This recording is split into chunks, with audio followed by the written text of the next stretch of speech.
We're live from Georgia. We saw in late June just how high the stakes can be. Now, please welcome the 46th President of the United States, Joe Biden. How are you?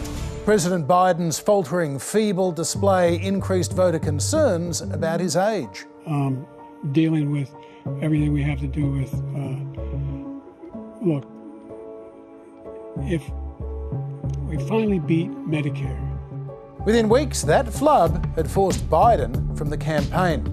The impact of a bad debate is usually not as swift or dramatic, but can still be profound. In 1976, President Gerald Ford said something odd at a time when the Soviet Union's influence in Eastern Europe extended as far as Berlin. There is no Soviet domination of Eastern Europe, and there never will be under a Ford administration. That fed into a narrative of gaffes and missteps that saw Ford stumble to defeat. 12 years later, Democrat Mike Dukakis was asked what some felt was an inappropriate question about his wife.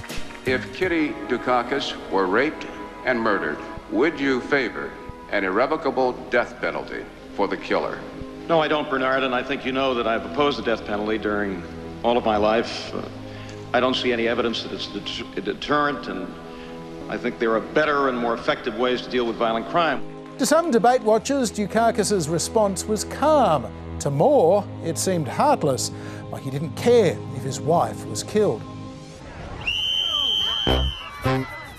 In 1992, after a dozen years of Republicans in the White House, it felt to many like George Bush's time was nearly up, and Bush gave the media the perfect image when he repeatedly checked his watch, like he had some place he'd rather be. How has the national debt personally affected each of your lives? In 2000, Al Gore could hardly disguise his contempt and frustration with George W. Bush. And in their third debate, Gore seemed to be invading Bush's personal space. Bush didn't miss a beat. But can you get things done? And I believe I can.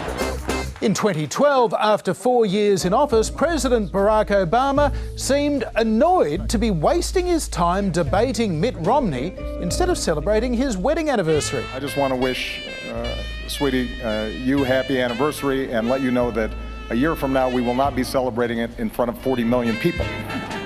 I'm sure this was the most romantic place you could imagine, here with me. That was about it. For laughs, Obama put in a surly, peevish performance. Is the reason that Governor Romney is keeping all these plans to replace secret because they're too good? Obama's grouchy mood saw Romney jump ahead in the polls, but only briefly. Presidential debates may seem to be about policy differences, but they are really a performance. And often voters judge the candidates on the small moments they haven't rehearsed or cannot hide. A single word or phrase, a gesture, a look.